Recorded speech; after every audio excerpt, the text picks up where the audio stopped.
So hi guys and welcome to today's video in which we are going to talk about our chapter number 2, New Kings and Kingdoms. So now let us start our chapter. Many new dynasties emerged after the 7th century. Map 1 shows the major ruling dynasties in different parts of the subcontinent between the 7th and the 12th centuries. अभी देखो हुआ क्या था, देखो जो आपकी 7th century मतलब ये वाली जो आपकी 700 की जो सेंचुरी थी, इसके बाद क्या हुआ था, इसके मतलब बाद में बहुत सारी नई नई डायनेस्टीज़ आई थी, बहुत सारे नए नए रूलर्स आए थे एंड उन्होंने डिफरेंट पार्ट्स में रूल किया था हमारे सब कॉन्टिनेंट में. Map 1 shows major ruling dynasties. अभी देखो यहाँ पे ना कुछ मेजर रूलिंग डायनेस्टीज़ दिखे, जैसे यहाँ पे देखो चहामन्स, गुजर प्रसाद, प्रयाग डायनेस्टी, ठीक है. तो राष्ट्रकूटाज यहाँ पे दिया हुआ है, चोलाज यहाँ पे साउथ में दिया हुआ है. तो ऐसे करके जो नई नई डायनेस्टीज़ हैं इस 7th and 12th सेंचुरी के बिटवीन रूल किया था इन्होंने, ठीक है. Emergence of new dynasties. Now we will study about the emergence of new dynasties. By the 7th centuries, there were big landlords or warrior chiefs in different regions of the subcontinent. Existing kings often acknowledged them as their subordinates और समांतास. अभी क्या हुआ था, जो आपकी 17th century थी उसमें क्या हुआ था, बहुत सारे लैंडलॉर्ड्स मतलब जो अपना लैंड देते हैं, मतलब बहुत सारे बड़े बड़े ऐसे लैंडलॉर्ड थे, वॉरियर चीफ कह सकते हो. तो क्या हुआ था, एग्जिस्टिंग किंग्स ने उन्हें किसका मतलब नाम दे रखा था, समांतास का नाम दे रखा था. उसको हम लोग बोलते हैं समांतास, सबॉर्डिनेट्स और समांतास, जो बड़े बड़े चीफटेन्स या फिर लैंडलॉर्ड्स होते थे. They were expected to bring gift for their kings और ओवरलॉर्ड्स. ओवरलॉर्ड्स मतलब जो उनसे बड़े होते थे, मतलब जो उनसे ऊपर वाली कास्ट ऊपर वाली पोजीशन के होते थे, या फिर उनके जो किंग होते थे उनके लिए समांतास को गिफ्ट्स ला के देने पड़ते थे. Be present at there court and provide them with military support. Military support मतलब जो भी मतलब फौजी वगैरह प्रोवाइड करने पड़ते थे, उनको हम लोग समानता बोलते हैं. As samantas gain power and wealth, they declare themselves to be mahasamanta. महासमानता की जैसे अगर किसी समानता के पास बहुत ज़्यादा पावर आ गई है, बहुत ज़्यादा वेल्थ आ गई है, तो वो खुद को महासमानता कहने लगता था, या फिर mahamandaleshvara, the god of a circle और a region and so on. Sometimes they asserted their independence from their overlords. अभी क्या होता था, कई बार वो अपने ओवरलॉर्ड्स को क्रॉस कर जाते थे, कई बार वो अपने किंग्स का विरोध कर देते थे, उनको हरा देते थे और उनकी जगह ले लेते थे. One such instance was that of the Rashtrakuta in the Deccan. Initially they were subordinate to the Chalukyas. अभी क्या हुआ था, ये जो राष्ट्रकूटा थे क्या हुआ था, ये भी ना पहले समानता ही थे, या फिर सबॉर्डिनेट कह सकते हो, चालुक्या के सबॉर्डिनेट थे of Karnataka. In the mid 8th century Dantidurga और राष्ट्रकूटा चीफ. अभी क्या हुआ था, जो मिड 8th सेंचुरी मतलब 8th सेंचुरी के मिड में क्या हुआ था कि जो दंती दुर्ग एक राष्ट्रकूट चीफ था, तो उसने क्या हुआ था, वो ना अपने ओवरलॉर्ड को मतलब उसने अपने ओवरलॉर्ड को हरा दिया था, या फिर आप लोग कह सकते हो कि उससे ज़्यादा उसके पास पावर आ गई थी. एंड उसने क्या किया था, एक रिचुअल परफॉर्म किया था जिसको हम लोग बोलते हैं Hiranyagarbha, literally the golden worm, जिसको हम लोग बोलते हैं golden worm. When this ritual was performed with the help of Brahmins, it was thought to let the rebirth of the sacrificer as a Kshatriya, even he was not one by birth. तो ये करने से क्या हो जाता था, ये जो ना हरियाणा गरबा जो रिचुअल है, इससे क्या हो जाता था, इससे जो एक कोई भी मतलब सैक्रिफाइसर है, या फिर कोई भी आप लोग बोल सकते हो, कोई भी अगर एक आदमी है तो वो क्षत्रिय बन जाता था, चाहे वो बर्थ से क्षत्रिय ना हो, बट ये रिचुअल परफॉर्म करने के बाद वो क्षत्रिय माना जाता था, ठीक है, उसको मान लिया जाता था कि हाँ तू क्षत्रिय है. In other cases men from enterprising families use your military skills to carve out kingdoms. और ऐसा भी होता था कि जो उनके मिलिट्री स्किल्स थे, या फिर वो मतलब हमला वगैरह कर देते थे. For instance the Kadamba Mayurasharman and the Mayurasharman and the Gujar Prathihara Harichandra were Brahmins who gave up their traditional professions and took to arms, successfully establishing kingdoms in Karnataka and Rajasthan respectively. तो क्या हुआ था, ये Brahmins थे दो, ये जो कदम्ब मयूष ये सब ब्राह्मण्स थे. तो इन्होंने क्या किया था, ये इन्होंने मतलब अपने जो पुराने ट्रेडिशनल प्रोफेशंस थे जो ब्राह्मण्स करते हैं, उन प्रोफेशंस को मतलब छोड़ दिया था. एंड क्या हुआ था, ये मिलिट्री में आ गए थे, मतलब इन्होंने हमला करना शुरू कर दिया था. एंड इसीलिए क्या हुआ था, इन्होंने मतलब किंगडम्स बना लिया कर्नाटका एंड राजस्थान में respectively. So now we will study about the administration in the kingdoms. Many of these new kings adopted high-sounding titles such as Maharaja, Dhiraj, Great King, Overlord of the Kings, Tribhavnath, Chakravartin, Lord of the Three World, and so on. तो ऐसे करके क्या होता था, जो नए Kings होते थे ना, वो अपने आप को बड़ा मतलब बहुत बड़ा समझते थे, इसलिए मतलब उन्होंने बड़े भारी भारी से शब्द रखे हुए थे, जैसे महाराजाधिराज, त्रिभुवन चक्रवर्ती, तो ऐसे करके. However, in spite of such claims, they often shared power with their samantas as well as with associations of peasants, traders and brahmins. कि चाहे ही इन्होंने मतलब इतने सारे बड़े बड़े टाइटल्स ले रखे थे, बट ये जो अपनी पावर थी उसको किसके साथ शेयर करते थे, समांतास के साथ शेयर करते थे, पीसेंट्स, ट्रेडर्स एंड ब्राह्मण्स के साथ शेयर करते थे. इसलिए इनको जो अपनी पावर है वो शेयर करनी पड़ती थी, अकेले सारा किंगडम नहीं चला सकते थे. In each of the states resources were obtain from the producers, that is peasants, cattle keepers, artisans. मतलब जो भी इन्हें रिसोर्सेज चाहिए होते थे वो इन्हें कहाँ से आते थे, प्रोड्यूसर से आते थे, जैसे कि पीसेंट्स वगैरह हो गए, cattle keeper, artisans, who were often persuaded or compelled to surrender part of what they produced. Sometimes these were claimed as rent due to a lord who asserted that he owned the land. Revenue was also collected from traders. तो क्या होता था, ये ना इन सबसे revenue collect करते थे. Revenue आप लोग बोल सकते हो कि एक टाइप का टैक्स कलेक्ट करते थे ताकि वो अपने रिसोर्सेज को पूरा कर सकें. हाँ, ये वाला बॉक्स भी अगर हम लोग को रीड करना तो हम लोग कर लेते हैं, कहीं से भी क्वेश्चंस आ जाते हैं. The inscriptions of Cholas who ruled in Tamil Nadu refer to the more 400 terms of different kinds of taxes. तो क्या होता था, जो ये चौलास थे ना, इनके पास 400 डिफरेंट टाइप्स ऑफ टैक्सेस थे. इतने सारे मतलब डिफरेंट टाइप्स के टैक्सेस होते थे इनके पास. अभी हम सबके बारे में तो नहीं पढ़ सकते थे. Most frequently mention tax is vetti. ये आपको याद रखना पड़ेगा. वेटी क्या होता है, taken not in cash but in form of force labour. Force labour मतलब जो मतलब क्या उसको बोल सकते हो कि मतलब फोर्स्ड लेबर का मतलब होता है कि मतलब चाहे वो काम नहीं भी करना चाहता कोई, बट फिर भी उससे काम करवाया जाता था, उसको हम लोग फोर्स्ड लेबर बोल देते हैं. एंड कदमई और लैंड रेवेन्यू. एंड कदमई क्या होता था, जो सिंपल लैंड रेवेन्यू कलेक्ट किया जाता था. There were also taxes on thatching house, the use of a ladder to climb palm trees, assess on succession to family property etcetera. मतलब इतने सारे टैक्सेस होते थे कि अगर मतलब मान लो अगर आपको एक लैडर अगर आप लैडर भी यूज़ करते हो पाम ट्री को क्लाइंब करने के लिए, तो उसके लिए भी आपको टैक्स देना पड़ेगा. तो इतना सारा मतलब टैक्स देना पड़ता था. These resources were used to finance the king's establishment as well as for the construction of temples and forts. जैसे कि मैंने आपको बताया, ये मतलब टैक्सेस कलेक्ट करते थे, जो भी पीसेंट्स वगैरह ट्रेडर्स वगैरह होते थे उनसे टैक्सेस कलेक्ट करते थे ताकि अपने रिसोर्सेज को पूरा कर सके. एंड ये रिसोर्सेज इन्हें किस लिए चाहिए होते थे, to finance the king's establishment, ताकि ये अपने किंग को मतलब अपने किंगडम को और ज़्यादा बढ़ा सके, as well as for construction of temple construct करने के लिए, एंड फोर्ट्स महल वगैरह कंस्ट्रक्ट करने के लिए. They were also use to fight wars which are in turn expected to let the equation of wealth in the form of plunder and access to land as well as trade routes. तो इन सब चीज़ों के लिए ये चाहिए होता था.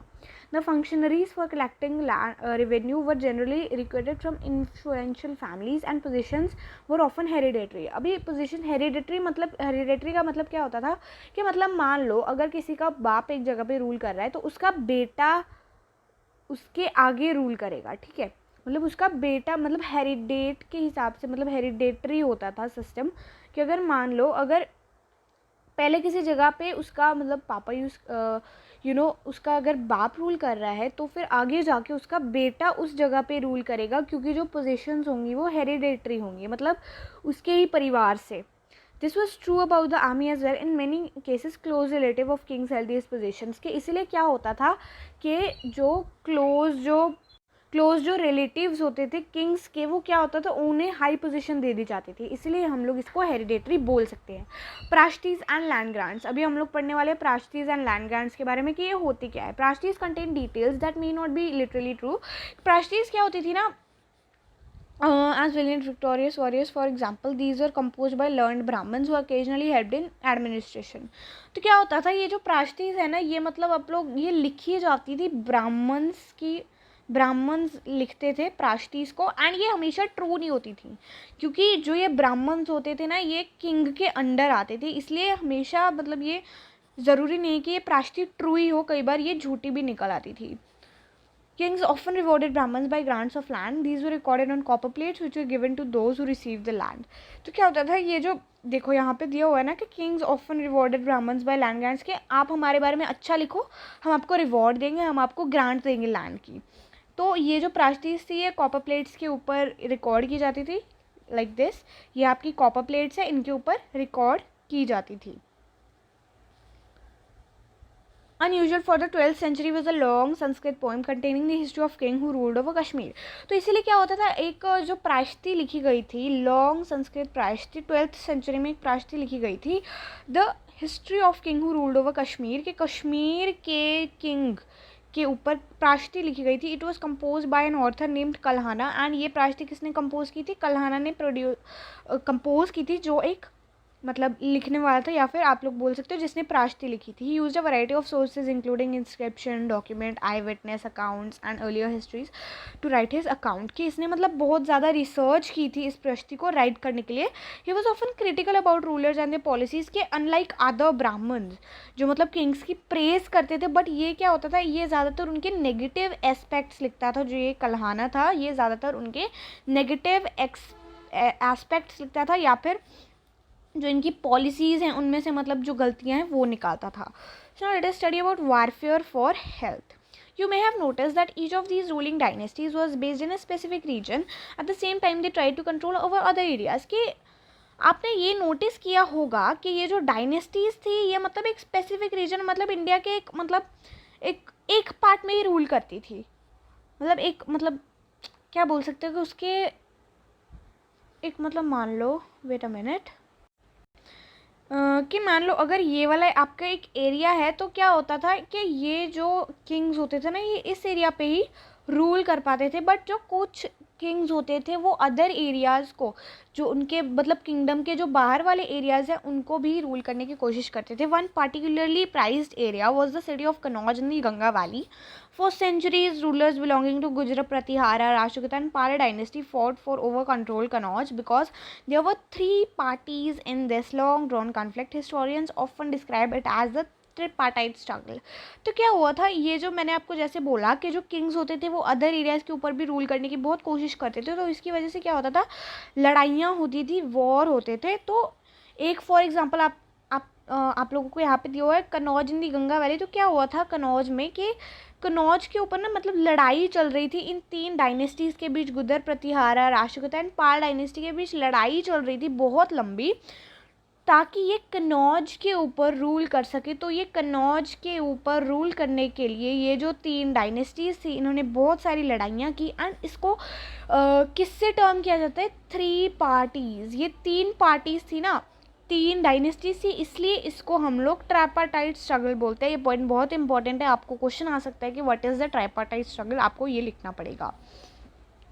As we will see, rulers also tried to demonstrate their power and resources by building large temples. तो क्या होता था, ये मतलब अपनी जो पावर है उसको शो ऑफ करने के लिए क्या करते थे, बहुत ज़्यादा बड़े बड़े टेम्पल्स बनाते थे. So when they attacked one another's kingdom they often choose to target temples. तो क्या होता था, ये मतलब जब भी एक दूसरे पर अटैक करते थे तो ज़्यादातर ये टेम्पल्स को ही टारगेट करते थे, which was sometime extremely rich. And temples में ही ये ज़्यादातर अपना खर्चा कर देते थे, क्योंकि इनकी पावर को शो करने के लिए टेम्पल्स सबसे ज़्यादा इम्पॉर्टेंट थे, और ये बहुत ज़्यादा मतलब इन पे पैसा लगा होता था टेम्पल्स पे. You will read more about this in chapter 5. One of the best known of such ruler Sultan Muhammad of Ghazni. यहाँ पे आपको एक रूलर दिया हुआ है, Sultan Muhammad of Ghazni, who ruled in 1030 and extended control over the parts of Central Asia, Iran and northwestern part of the subcontinent. He raided the subcontinent almost every year. His targets were wealthy temple, including that of Samand, Gujarat. Much of the wealth Muhammad carried away was to create splendid capital city at Ghazni. तो क्या होता था, ये जो ये ruler था Mohammad of Ghazni, ये क्या करता था, ये ना मतलब ये इसका सारा रूल बताया गया कि इसने कहाँ रूल किया, सेंट्रल एशिया में, ईरान में, north western part of the सब कॉन्टिनेंट में इसने रूल किया था. तो क्या होता था, ये मतलब इंडिया के अलग अलग पार्ट्स पे हमला करते ही रहता था एवरी ईयर. क्यों, ये ज़्यादातर वेल्दी टेम्पल्स, मतलब जो रिलीज टेम्पल्स बनाए जाते थे किंग्स से, उसको ज़्यादातर टारगेट करता था, क्योंकि उनमें मतलब ज़्यादातर पैसा लगा होता था. तो समौंत, Gujarat, most of the wealth Muhammad carried. तो इसमें क्या हुआ था कि जो मोहम्मद गजनी वेल्थ कैरी करता रहा, जो उसने मतलब वॉर करके जो पैसा इकट्ठा किया, was used to create the splendid capital city at Ghazni. वो इसने अपनी कैपिटल सिटी गजनी पे लगा दिया था. Sultan Muhammad was also interested in finding out more about people he conquered and interested as scholar named Al-Burani to write an account of the subcontinent. This Arabic word, known as Kitab al-Hind, remains an important source for historians. He consulted Sanskrit scholars to prepare this account.